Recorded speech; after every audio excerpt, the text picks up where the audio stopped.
Intelligence, or IQ as we call it, intelligent quotient, is measured by schools and colleges, unfortunately, just by marks scored in an exam.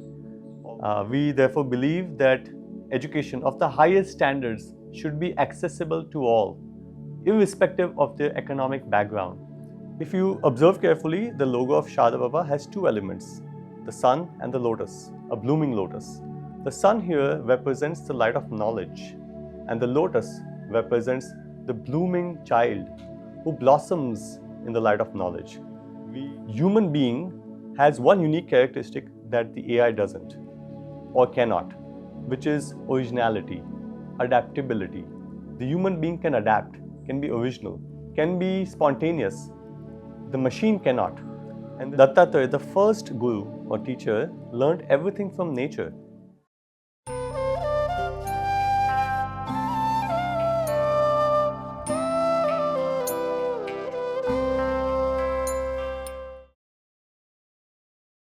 What does Sharada Prabha mean?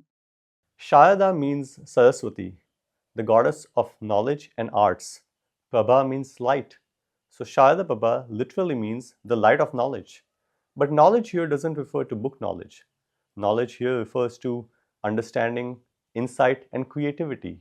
And ultimately, it refers to the knowledge of one's own reality. What is the meaning of your logo? If you observe carefully, the logo of Sharada Prabha has two elements, the sun and the lotus, a blooming lotus. The sun here represents the light of knowledge, and the lotus represents the blooming child who blossoms in the light of knowledge. We aim to prepare individuals who spread their fragrance in this world. What is the vision of Sharada Prabha? Our vision is to nurture citizens who embody the fourfold ideals of human life: dharma, artha, kama, and moksha. Dharma, responsibility; artha, prosperity; kama, harmony; and moksha, liberty. These are the fourfold ideals of human life as laid out in our shastras or scriptures. What is the mission of Sharada Prabha? Our mission is to guide children lead modern lives while remaining rooted in Vedic values as laid out in our shastras. What is the approach of Sharada Prabha? Our approach is encapsulated in our tagline, holistic education in the lap of nature. Holistic education here refers to Sanskriti, and the lap of nature refers to Prakriti. We aim to provide a perfect balance between Sanskriti and Prakriti for the child to develop holistically. Without this balance, the child can easily fall into Vikriti, which is imbalance. What is the meaning of your motto? Our motto is Sa Vidya Ya Vimuktaye. It's an ancient Sanskrit saying which means knowledge is that which liberates. So obviously knowledge here doesn't refer to book knowledge or information stored in memory. While that is useful, at least in the initial stages, it is not enough. Knowledge here refers to knowledge that liberates the mind to think about infinite possibilities of life, to solve problems effectively and efficiently, to approach life's challenges with curiosity, with creativity, and ultimately with compassion. What is the ultimate purpose of education? Today, unfortunately, education has been reduced to just making sure that the student is employable. Unfortunately, sometimes even that's not the case as we see. But even if a student is employable and gets a fat salary, we hear of cases of individuals whose relationships are strained, who are distraught by interpersonal conflict and mental health issues as well. We at Sharada Prabha aim to prepare individuals who not only are competent to earn a livelihood, but also have the skills and the values to engage in healthy relationships, to have a healthy lifestyle, to have a strong and healthy mind that can face life's challenges with grace, and ultimately live a life of values with generosity and compassion in this society. What is the meaning of holistic education? It is interesting that when the word holistic education is used, often parents equate that to just a child learning several skills or disciplines such as swimming, skating, sports, and so on and so forth. That's not the real or the ultimate meaning of holistic. When we use the word holistic education, we mean inside out unfolding of the child.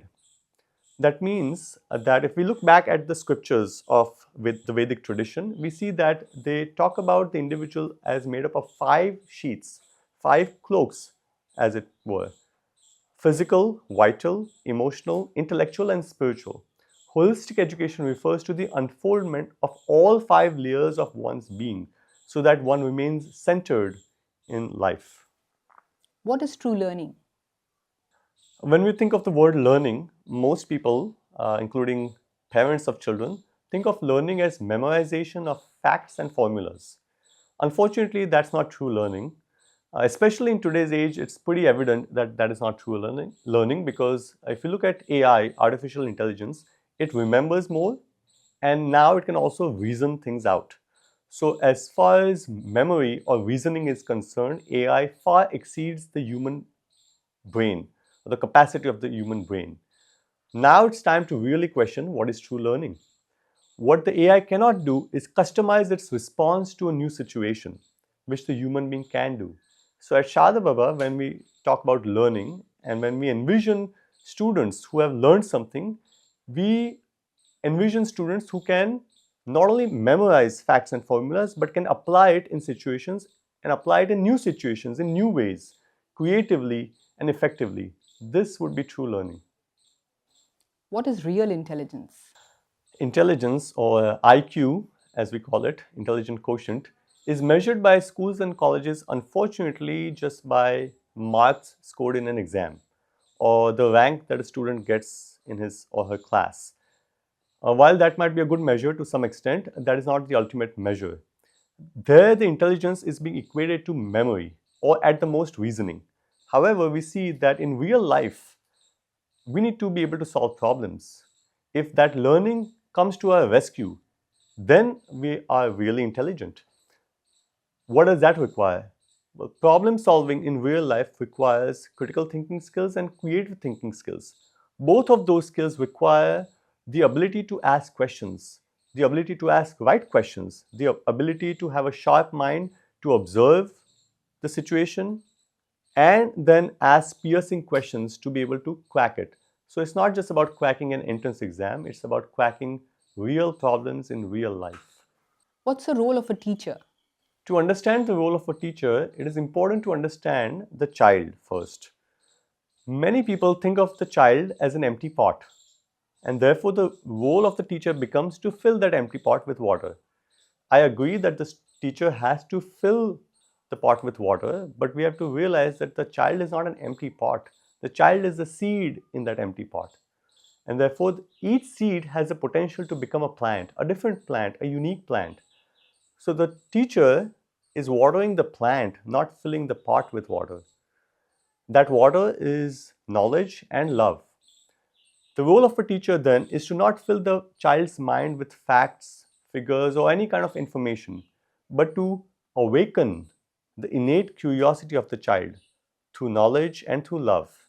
Once that is awakened, the child will be able to ask the right questions and live his life gracefully. What is the role of parents in this journey? Parents are partners in learning. Our vision cannot be fulfilled without the constant support and cooperation of parents. It is very important, therefore, that parents mirror the home environment to the school environment. Parents must use the same child centric techniques for teaching that we use at school. A child spends nearly 3 times the time at home than at the school. Therefore, it's important that the parent becomes a teacher at home and guide the child in the same way we do at school, through questioning, through allowing and encouraging questioning within the child, not by focusing on marks, which is based on competition, or by focusing on memorization, which is also limited in its own capacity, but by focusing on awakening curiosity in the child. I think that is the role of parents in education. What is the future of education? To understand the future of education, I think we need to look at the reality of this world right now. Technology has far surpassed the capacity of the human brain in terms of storing information and also now reasoning out that information. Human brain is no match for the AI. Many of the jobs that we used to imagine or envision for our children are being taken over by AI as we speak. The information that we try to store in the child's brain is available at our fingertips. So I think we need to rethink what we understand about education and how we envision the future of education. Human being has one unique characteristic that the AI doesn't or cannot, which is originality, adaptability. The human being can adapt, can be original, can be spontaneous. The machine cannot.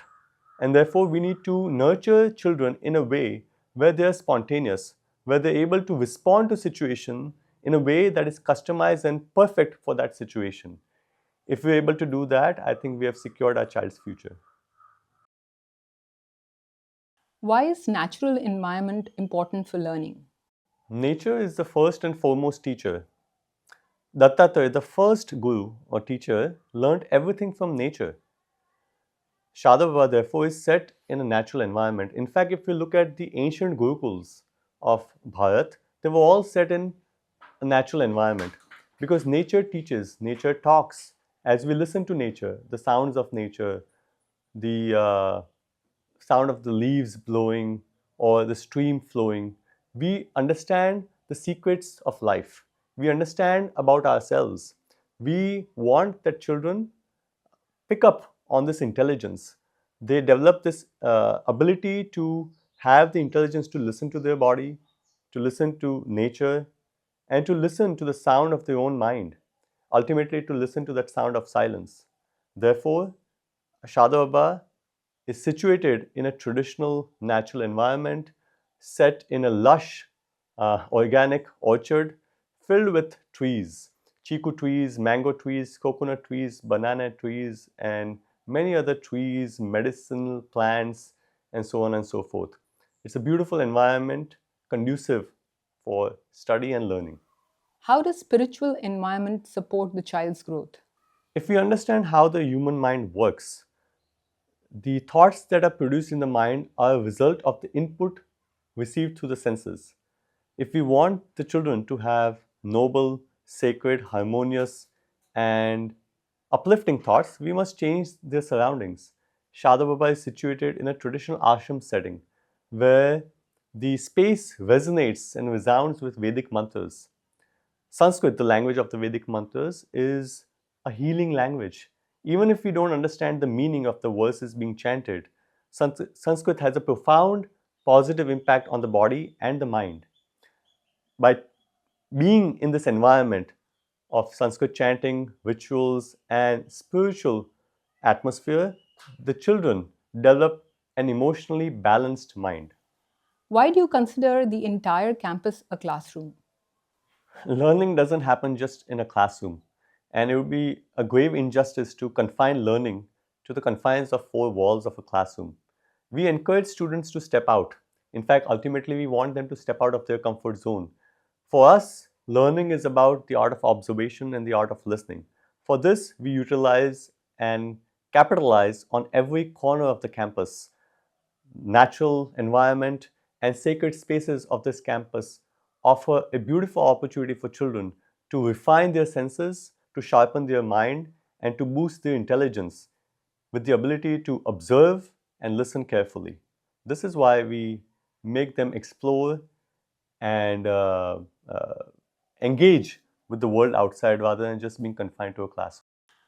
How does community life contribute to learning? Another important aspect of holistic education is community.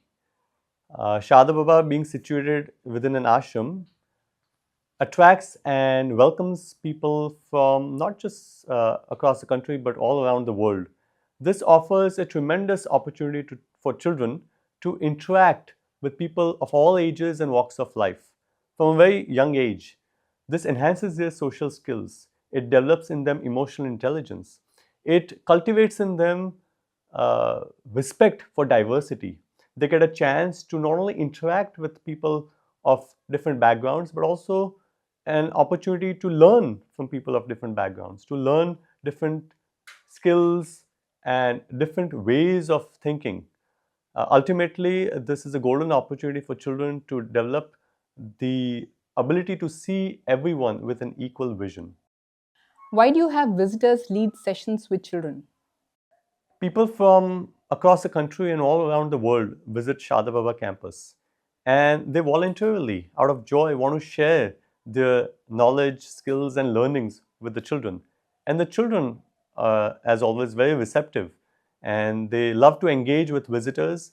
And so we just use that opportunity to enhance their learning.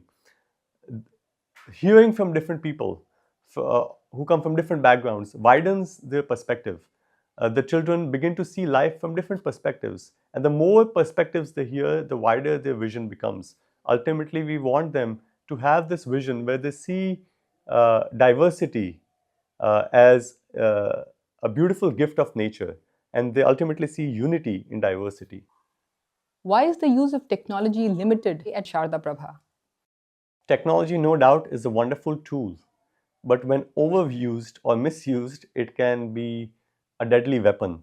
As you see in modern times, uh, even children uh, succumb to mobile addiction or social media addiction, and it hampers their emotional growth. In fact, it leads to mental health issues. We don't want that in our children. We want children to uh, have an alert mind, have alert senses, and be able to respond to real life situations. In the formative years, it's important for children to develop connection with nature, to be out in nature, to develop relationships with human beings.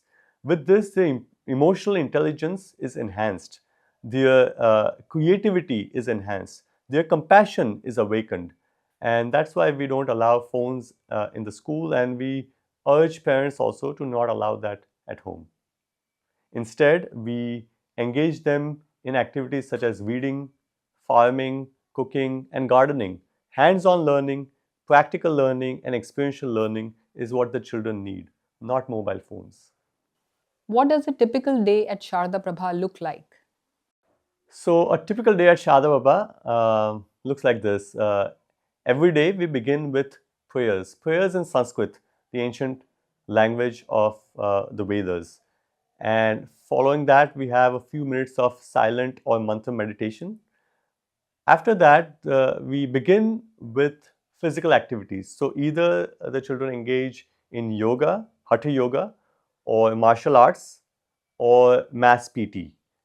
After that, they have a breakfast break in which they share their meals with everyone and also pray before they begin their meals.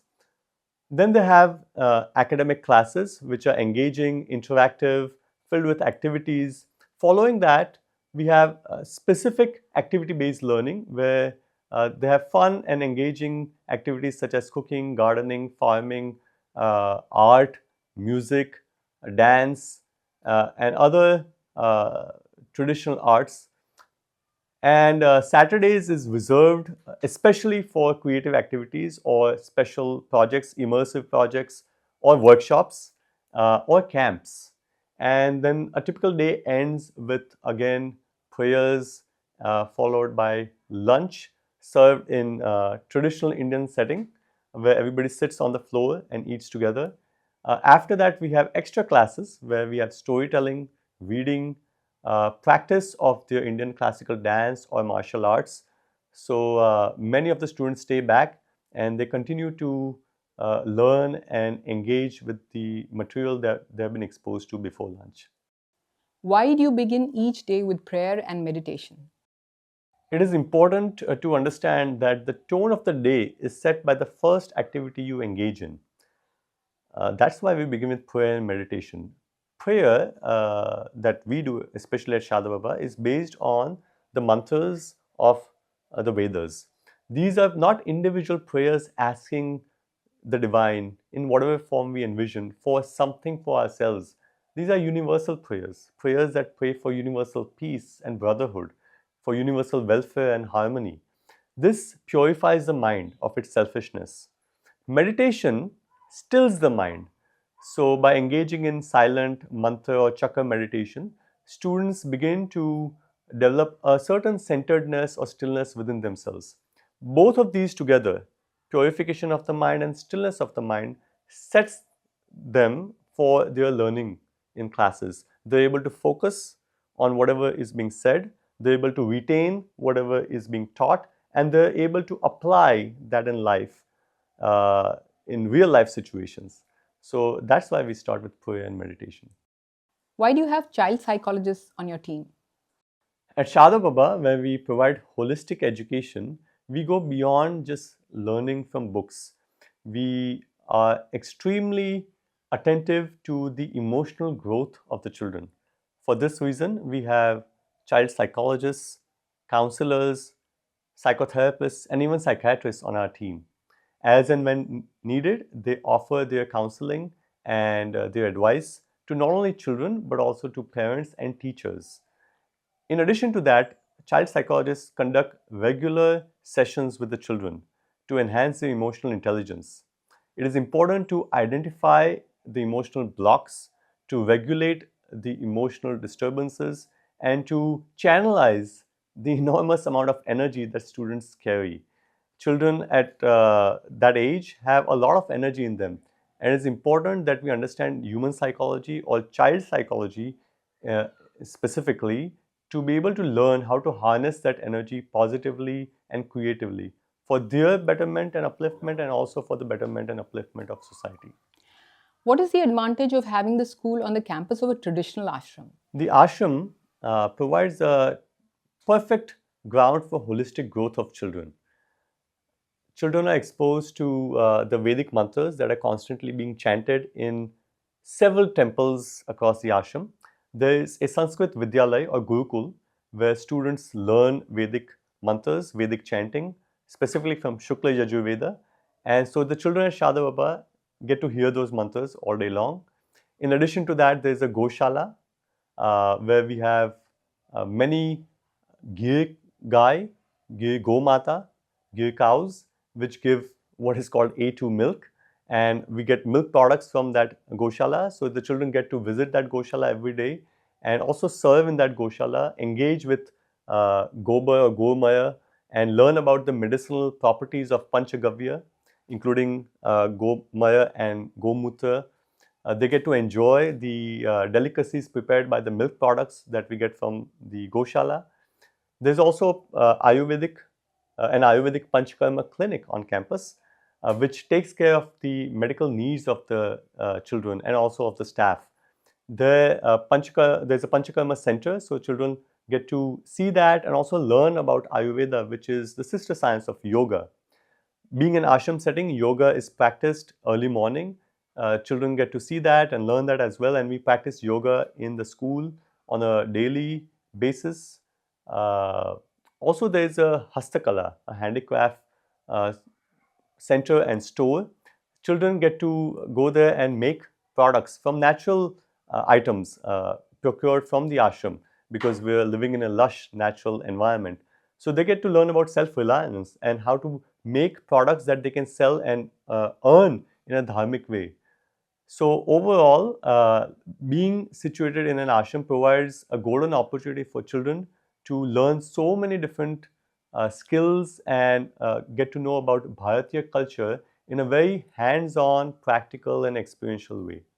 It's heaven on earth. What is your teaching methodology?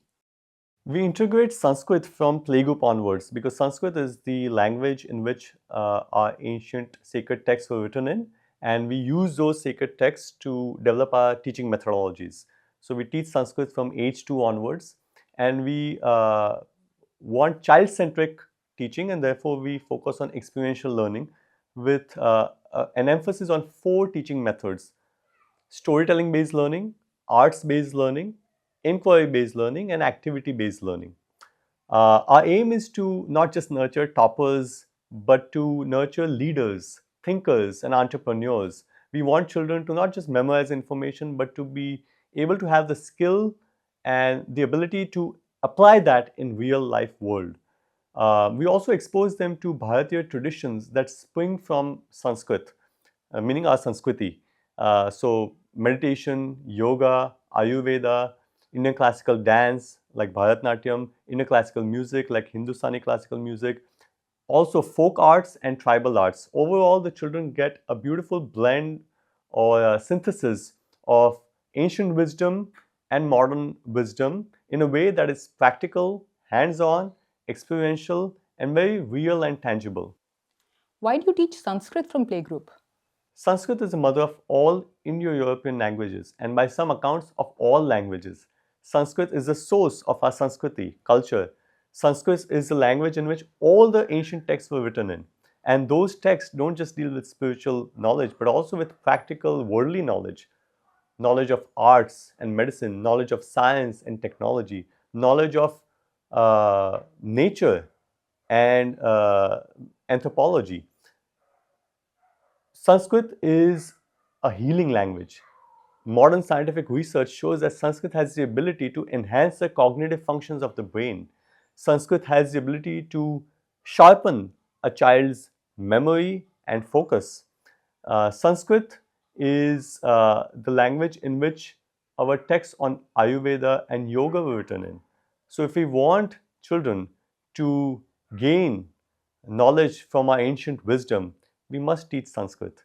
And Sanskrit is not just a spiritual or religious language. Sanskrit is the most scientific language. Just by learning Sanskrit, learning the structure of Sanskrit, an individual's critical thinking and creative thinking skills are enhanced. It's the most powerful language that humanity has ever come up with. In fact, it's not considered a language created by humans. It's known as Dev Bhasha, or the language of the gods. It's the language of nature. It's a language of our own self. Why do you emphasize experiential learning? Humans learn best by trial and error. Rather than just reading books and studying from books, humans learn best when they engage with the material at hand. So we encourage children and we give them opportunities and we create an environment where children learn by doing, observing, and engaging. That way, they are able to develop an interest in the subject. They're also able to retain the information in a meaningful way. They're able to learn about the practical application of the fundamental principles that they're learning. And we have observed that they're also able to apply that in their daily life with ease. Why do you lead activities instead of giving lectures? Giving lectures is certainly one of the ways of teaching, but it's not the only way or the best way. In teaching through lectures, children become passive learners. We want children to be active learners. We want the entire being to be engaged in the learning process, not just the intellectual body, but their emotional body and their physical body as well. So we design activities where children engage hands-on with the material, which makes learning joyful, meaningful, interactive, and practical. We have seen that it allows them to develop an interest in the subject and retain the information and understand the fundamental principles of what they're learning. Later on, they are also able to apply that knowledge in real life. So it makes learning fun and engaging.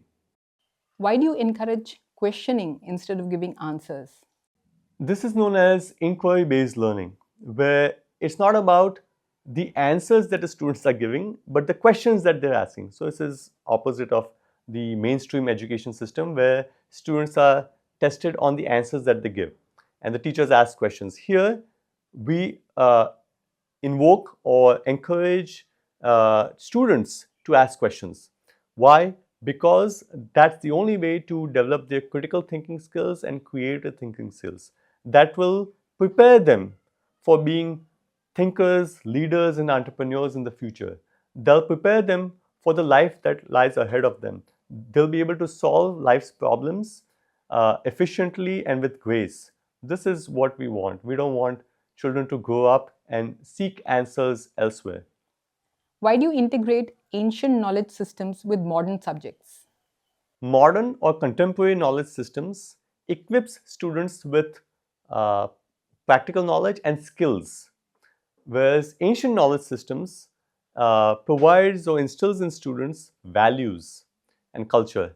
We want a balanced approach to provide a balanced, meaningful, and practical and holistic education. We integrate the two systems, contemporary education system and ancient education system. So what is known as contemporary knowledge systems, CKS, and Indian knowledge systems, IKS, both are incorporated and integrated at Sharada Prabha. Why do you celebrate festivals in such a comprehensive way? Bharatiya festivals give us a golden opportunity to teach children several subjects all at once. It provides a perfect opportunity for comprehensive and interdisciplinary learning. We don't just talk about or teach about festivals, we talk about and teach about the science behind the festivals, the history behind the festivals, the culture behind the festivals, and the spirituality behind the festivals. Also, the activities and the uh, stories that we tell involve the students. So we do a lot of group activities where students get to learn about teamwork, collaboration, and the activities themselves invoke and awaken their critical thinking and creative thinking skills. So all in all, it's a wonderful opportunity to provide uh, Bharatiya education to the children. Why is Ayurveda taught to children? Ayurveda is an ancient science of holistic health. It talks about not only curing diseases but also preventing the emergence of diseases. Uh, at Shadabha, we have an Ayurvedic clinic on campus known as Punarnava. And so children get this opportunity to learn about Ayurveda in a very practical way. So we teach Ayurveda not as a subject of study, but as a living tradition that can empower the children to be mindful about their daily habits, about their daily lifestyle, about their physical health, and about their mental health. Ayurveda at Shadabha is taught by Dr. Rakhi Thakkar, who is an MD in pediatrics and also an Ayurvedic expert. She brings her knowledge of modern medicine and Ayurveda together, which gives her a rare edge of teaching and treating children. This gives children a perfect opportunity to learn about Ayurveda in a very practical and scientific way. Why is outdoor play encouraged at Sharada Prabha? Outdoor play is an integral aspect of education at Shada Baba. For children, outdoor play enhances their motor development, fine motor skill, and gross motor development as well. It also enhances their socio emotional skills and promotes their emotional well being as well. Also, at Shada Baba, we introduce lost Indian sports and games in a way to connect them to Bharatiya culture. Stepping out and playing with their teammates or peers encourages teamwork, collaboration, and teaches them about life. That life is not about victory and defeat. Life is a game which you play for fun. It's a sport. Sometimes you win and sometimes you lose. That's the most important lesson that they learn from outdoor play. Why do you take students on so many field trips? Field trips gives us an opportunity to connect what the students have learned in the classroom to real life. We have seen that they leave memorable experiences in the minds of students. That way, they learn better. They're able to apply their learnings better in real life. It's not just about one day of field trip. We prepare the students leading up to the field trip with specific exercises and activities. At the field trip, the children are encouraged to observe carefully, note down their observations, ask questions, and then after we return from the field trip, we have several sessions for about 2, 3, 4 weeks in which we engage with that material. Students do activities and even demonstrate what they've learned during the field trip. So it's not just a matter of one day. It sometimes spans for a month. So it's about learning and connecting that learning to daily life. Why is organic farming an integral part of your curriculum? Farming is an integral aspect, or you could say the backbone of Bharat's culture and economy. Unfortunately, in today's times, because of widespread use of chemicals, we are surrounded by products that are adulterated and GMO products. and products with additives, preservatives, which are harmful for our physical and mental health. At Sharada Prabha, rather than just complaining and blaming somebody for the situation that we find ourselves in, we have empowered students with the knowledge and skill of organic hands-on farming. We have a piece of land on the campus which is reserved just for students to engage with, and they grow their own crops and vegetables. They also harvest them, take care of them, they cook with that harvest, and they share that with the community.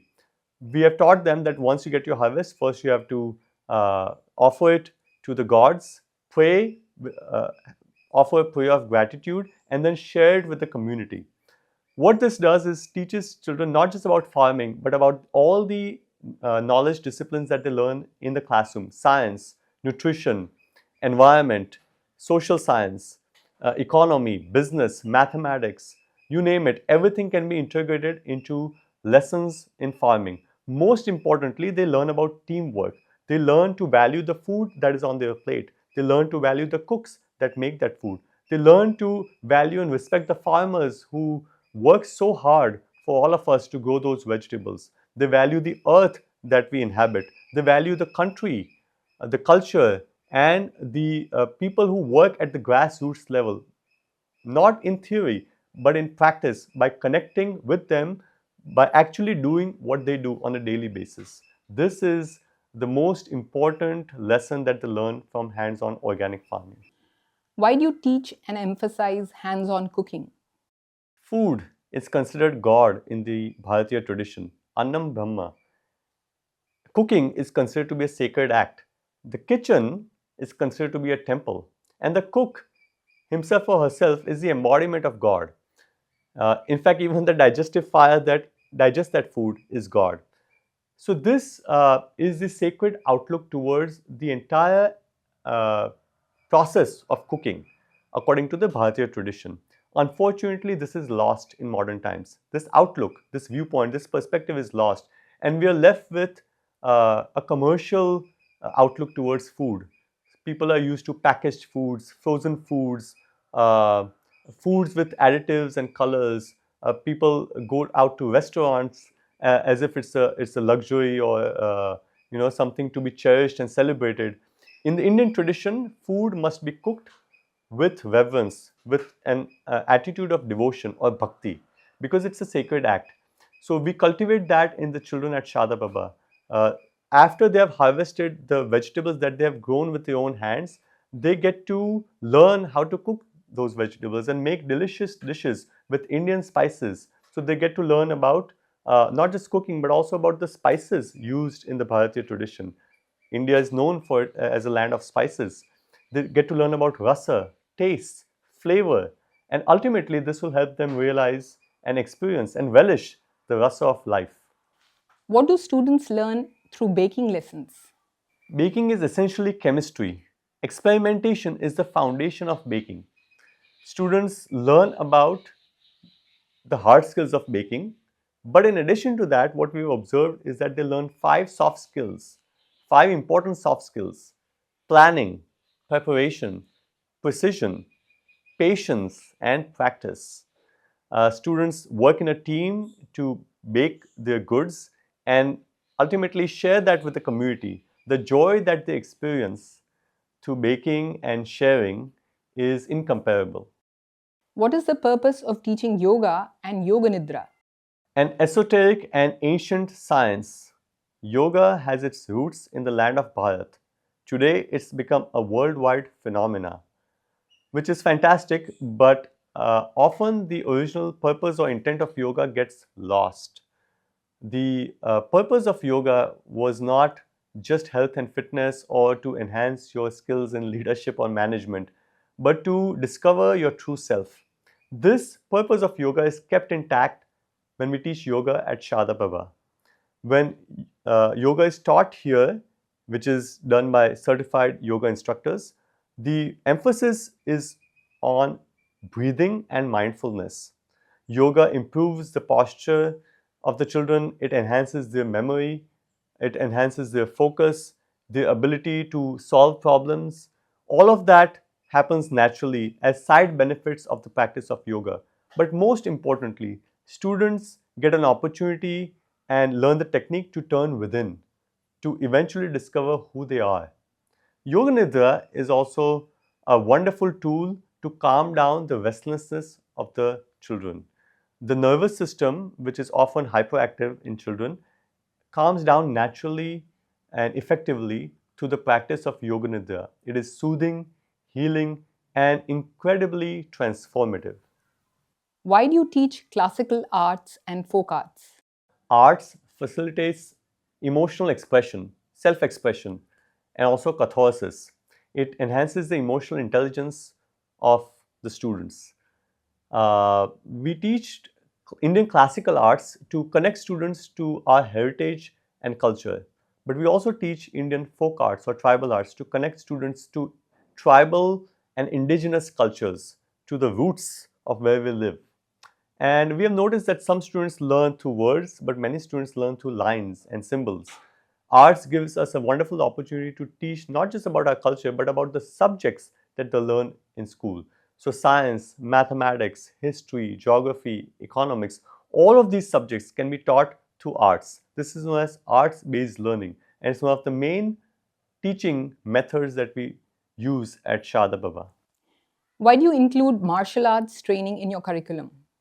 Martial arts practiced all across Southeast Asia in different forms, and in fact, all around the world in different forms, also has its origins in the land of Bharat. We teach martial arts to students for several purposes.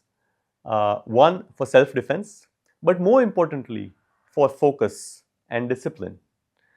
It, we have seen, builds the character of the individual. By practicing martial arts, keeping its original intent in mind, the student learns self control and discipline. This is the most important lesson and the most important reason why we teach martial arts at Sharada Prabha. Why do you give students the opportunity to create handicrafts?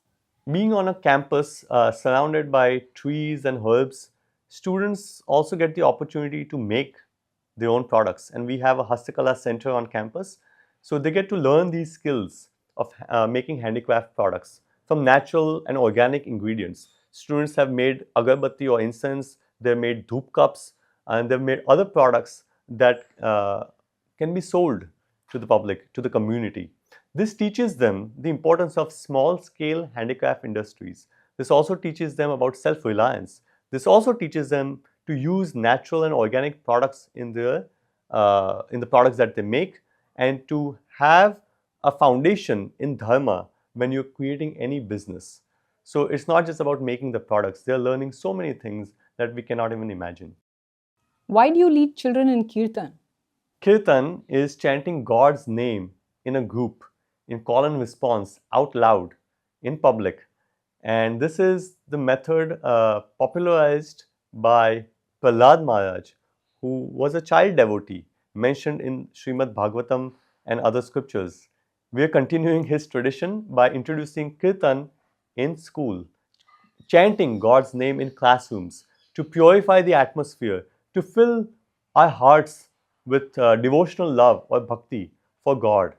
This brings about social harmony, a sense of brotherhood or togetherness, and it creates peace in the mind. It also purifies the atmosphere and makes it conducive for learning. Why do children here participate in ancient Vedic rituals? Being situated on an ashram campus, Sharada Prabha students get the opportunity to witness ancient Vedic rituals in a very traditional manner. Not only do they get an opportunity to witness those rituals, but they get the golden opportunity to participate in those rituals hands on. Furthermore, we explain to them the steps of those rituals in a logical and scientific manner. So when they grow up, they not only develop respect and reverence for these rituals that they have learned in a practical and an experiential manner, but they also get the skills and the knowledge to defend and explain these rituals in a scientific and a modern way to the modern audience. This equips them to the modern world by connecting them to our ancient roots. What is the significance of including goseva in the curriculum? The key to understanding the importance of goseva lies in an ancient prayer in Sanskrit, universal prayer, which says that if all citizens want to live in peace and harmony, make sure that you protect and serve Gomata. Cow is considered to be Gomata in the Bharatiya culture. Gomata is the abode of all the gods and goddesses that we worship. She is sacred. She is our mother. This attitude of reverence is cultivated in children from a very young age by introducing them to Goseva. Gomata gives us milk, not just milk, but Panchagavya products that have healing and medicinal properties. By engaging in Goseva, children connect to our Sanskriti, our culture, and to Prakriti, nature. Lord Krishna, when he descended on this earth, he came as a Gopal and lived in Gokul. He embodied Goseva and set an example for all the children and all of us to emulate. We are walking in his footsteps when we introduce and practice Goseva at Sharada Prabha. Why is pet education an essential part of your curriculum? In Hinduism, gods are often accompanied by animals and birds. This shows a deep connection between humans and animals and gods. At Sharada Prabha, we introduce pet education to show this connection and to cultivate empathy and compassion in the hearts of children for animals.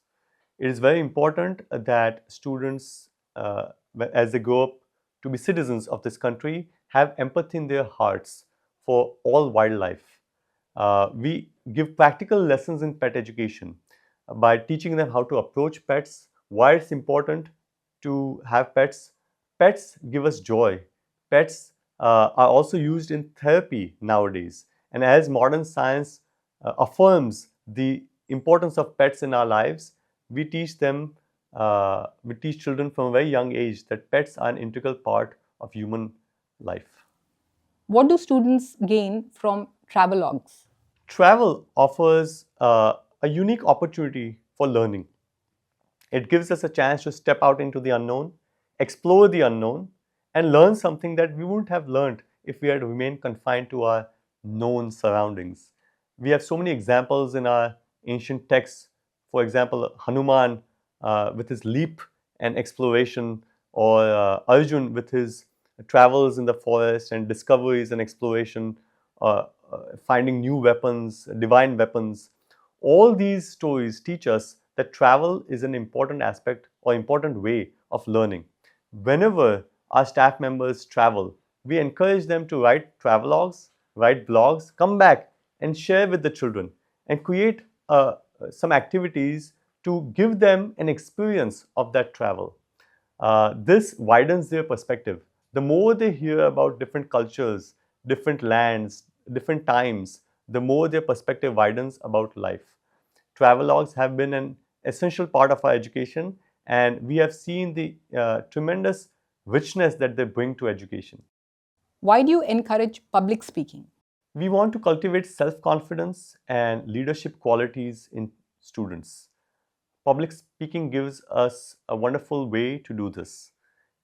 When students have to speak in public, they have to face their fears and be very clear about their ideas.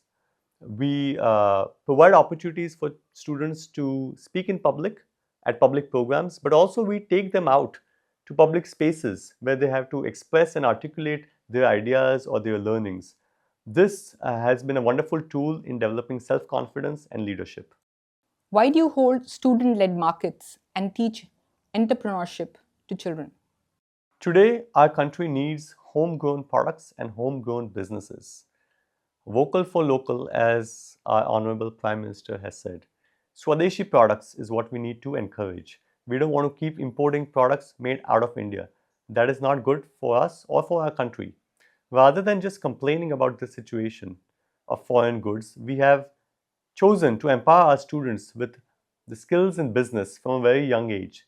Student led markets is an experiment in that endeavor. It provides students with practical lessons in customer service, marketing, and handling finances. Students get to create their own products and sell their own products. And we hope that this exercise or experiment creates some dharmic and homegrown businesses in the future. Why do you tell stories instead of giving instructions and lectures? Storytelling based learning is one of our most effective methods of teaching. We have seen that students pick up on lessons through stories faster and easier than they do through lectures and commandments. In fact, Indian stories do not give commandments or instructions, they give frameworks to view life in a certain context with a certain frame of reference. This encourages reflection, it encourages problem solving, it encourages critical thinking.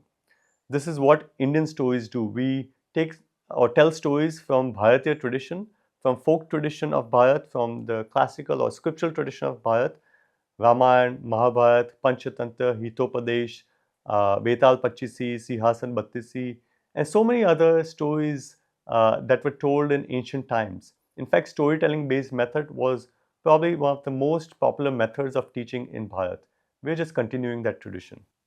Why and how do you teach English? In the current times, due to a variety of factors, especially after World War II, English has become the primary global language for communication, at least. We want children to grow up to live confidently in this world. We want them to be conversant with global affairs. We want them to be knowledgeable or cognizant about the literature published in English and to respond to that as and when needed through the Bharatiya perspective. For communication and for confidence, we teach students English. In playgroup or in pre-primary, we teach English primarily through phonics, which is a fun and interesting method of learning English. And in primary, we switch to conversations, reading, storytelling, and immersive experiences. We have seen that learning one more language, such as English, equips students with confidence and clarity. How do you teach science? The purpose of science is to foster curiosity and promote critical thinking in students. For this reason, rather than resorting to just chalk and talk, we teach the fundamentals of science through experiments and creative activities. Students, in fact, make their own experimental setups, which makes learning fun, engaging, and relatable. In this way, science becomes interesting and lively for children. Why do you hold sessions on pollution? At Sharada Prabha, we want students to grow up to be mindful citizens, citizens who are conscious of their actions and the repercussions or consequences of those actions on the environment. For this reason, we teach them about the pollution created by urbanization, modernization, and industrialization so that they remain aware of these issues at hand. Land pollution, water pollution, air pollution, and plastic pollution. All these problems are what we are surrounded with. We are surrounded by these issues, and we have to prepare the next generation to face and solve these problems effectively. We don't just teach them about the problems, we also make them work in teams so that they can propose possible solutions to these problems. And it's amazing how creative students can be. Why is the study of Upanishads introduced at such a young age? Upanishads is the epitome of human thought. It's the culmination of all knowledge. It is not a doctrine or religion, it is a pointer to reality. It talks about consciousness, our own self. And in the West, consciousness studies has become a hot topic. While that discipline gains popularity and traction in the West, here at Sharada Prabha, we have introduced and integrated the study of Upanishads in our curriculum from a very young age in a very fun way through stories in conversational Sanskrit. So while students hear stories and listen to stories, they also learn conversational Sanskrit. But in addition to that, they get pointers for mindfulness, self reflection, and self knowledge. This is the gift of Upanishads to humanity. Why do you limit the number of students per class? Each child is unique, and therefore each child needs individualized or customized attention. Limiting the number of students allows teachers to give attention to the personality and needs of each child. At Sharada, we focus on child-centric learning. Therefore, it is very important that we are sensitive to each child's unique personality and provide that unique environment for the child to blossom into his or her unique potential. Why do you not charge high fees? According to Bharatiya tradition, food, medicine, and education were never meant to be commercial commodities. We therefore believe that education of the highest standards should be accessible to all, irrespective of their economic background. Having nominal fees ensures that children from the vicinity, surrounding villages, also get access to education of the highest standard. Why are comparison and competition not encouraged at Sharada Prabha? Each child is a unique flower. Every flower gives fragrance, but at its own pace and its own time. We cannot hasten that process by pushing it according to our beliefs and notions. Therefore, we discourage comparison and competition at Sharada Prabha. We provide the environment for the natural unfoldment of each child, for the natural blossoming of each flower. Rather than focusing on comparison and competition, we focus on self improvement. We encourage the child to reflect on their own progress and encourage effort in the right direction. How do you assess the progress of students? Assessment for us is not a tool for judgment, it's a tool for growth. Most mainstream schools design exams to test for rote memorization.